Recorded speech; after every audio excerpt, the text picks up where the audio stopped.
Firman Tuhan untuk renungan hari ini, yang diambil dari 2 Samuel 10 ayat 1 sampai ayat 5.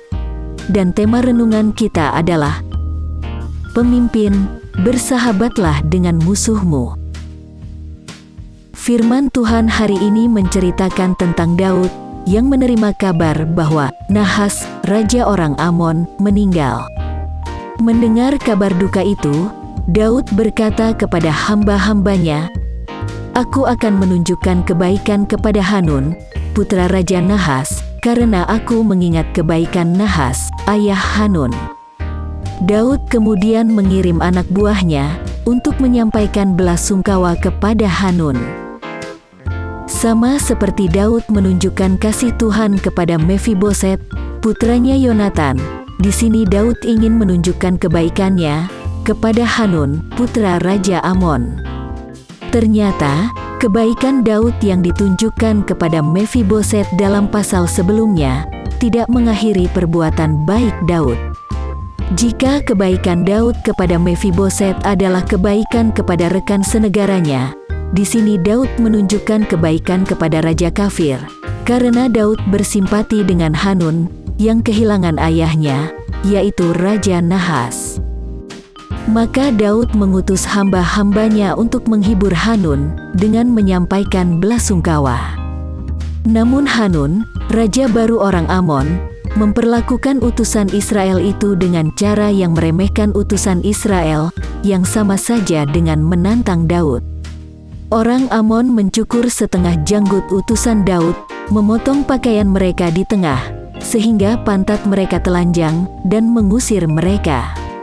Ini adalah penghinaan yang sangat memalukan bagi utusan dari Israel ini. Dalam budaya saat itu, banyak pria yang lebih baik mati daripada dicukur janggutnya. Ini karena wajah yang dicukur bersih adalah tanda seorang budak. Memotong pakaian mereka di tengah juga merupakan penghinaan, yaitu agar aib ketelanjangan mereka menjadi tontonan. Hal ini dilakukan oleh Hanun setelah mendengar desakan penguasa Amon yang mengatakan bahwa Daud tidak benar-benar menghormati ayahnya, dan sangat mungkin bahwa David mengirim pelayannya hanya untuk menyelidiki kota ini, untuk memata-matai, dan untuk kemudian menggulingkannya. Ada kemungkinan bahwa orang Amon ini curiga terhadap Daud, tetapi mungkin juga mereka menggunakan tuduhan ini sebagai cara untuk terlihat bijaksana di hadapan Raja Hanun. Adalah umum bagi para pejabat yang ingin memenangkan hati raja baru dengan menekankan hal-hal negatif, seperti mencurigai niat baik orang lain yang jika perlu dibumbui dengan kebohongan. Ketika berita ini disampaikan kepada Daud, dia mengirim utusan untuk menemui orang-orang yang telah dipermalukan oleh Hanun dan menyuruh mereka menunggu di Yerikho sampai janggut mereka tumbuh, barulah mereka bisa kembali ke Yerusalem. Daud sekali lagi menunjukkan kebijaksanaannya. Dia lebih mementingkan martabat dan kehormatan utusannya daripada martabatnya sebagai raja yang jelas-jelas dihinakan oleh orang Amon. Karena menghina utusan raja berarti juga menghina raja. Seolah-olah mereka telah melakukan penghinaan ini pada Daud sendiri.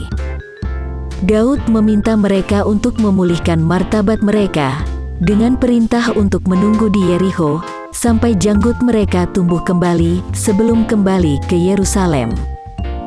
Bahkan di pasal berikutnya, sebelum Daud membalas penghinaan orang Amon, karena masih menunggu janggut utusannya tumbuh kembali, orang Amon dengan bala bantuan mereka menyerang Daud terlebih dahulu. Apa pesan Tuhan melalui firman-Nya bagi kita? Tuhan ingin kita meniru kebaikan Daud. Sebagaimana dijelaskan dalam Sabda Bina Umat sebelumnya, seorang pemimpin Kristen, baik di rumah, di kantor, di gereja, maupun di masyarakat harus memancarkan kasih Kristus. Dalam berbuat baik kepada orang lain, Tuhan ingin agar kita tidak membatasi diri kita pada sesama seiman, tetapi juga kepada mereka yang tidak seagama dengan kita. Ketika niat baik kita tidak diterima oleh orang lain, baik secara halus maupun secara menghina, kita harus mengingat firman Tuhan Yesus dalam Yohanes 15 ayat 18 yang mengatakan, "Jikalau dunia membenci kamu, ingatlah bahwa ia telah lebih dahulu membenci aku daripada kamu." Sasaran utama penolakan atau penghinaan mereka adalah Tuhan Yesus sendiri. Karena itu, hanya Tuhan yang berhak membalas perbuatan mereka. Dan kita tidak boleh tersinggung, tetapi berduka, mengetahui bahwa orang-orang ini telah tersesat, dan karena hukuman kekal telah menanti mereka, yang akan dihukum dalam api yang tak terpadamkan. Apa yang harus kita terapkan dalam kehidupan kita? Teruslah berbuat baik, tidak hanya kepada sesama seiman, tetapi juga kepada semua orang.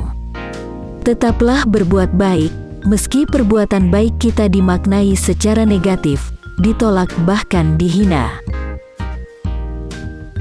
Doa hari ini. Tuhan Yesus, utuslah kami untuk memancarkan kasih-Mu, dimanapun dan kemanapun Engkau menempatkan atau mengutus kami. Apalagi di tengah dunia yang diliputi rasa saling curiga dan permusuhan ini. Oleh karena itu, mampukan kami berdoa seperti doa Santo Fransiskus dari Assisi. Tuhan, jadikanlah aku pembawa damai. Bila terjadi kebencian, jadikanlah aku pembawa cinta kasih. Bila terjadi penghinaan, jadikanlah aku pembawa pengampunan. Bila terjadi perselisihan, jadikanlah aku pembawa kerukunan. Bila terjadi kebimbangan, jadikanlah aku pembawa kepastian. Bila terjadi kesesatan, jadikanlah aku pembawa kebenaran. Bila terjadi kecemasan, jadikanlah aku pembawa harapan. Bila terjadi kesedihan, jadikanlah aku sumber kegembiraan. Bila terjadi kegelapan, jadikanlah aku pembawa terang. Karena damai sejahtera-Mu yang melampaui segala akal, kiranya memerintah di hati kami. Amin. Kiranya Tuhan menguatkan kita, dan kasih karunia Tuhan Yesus menyertai kita.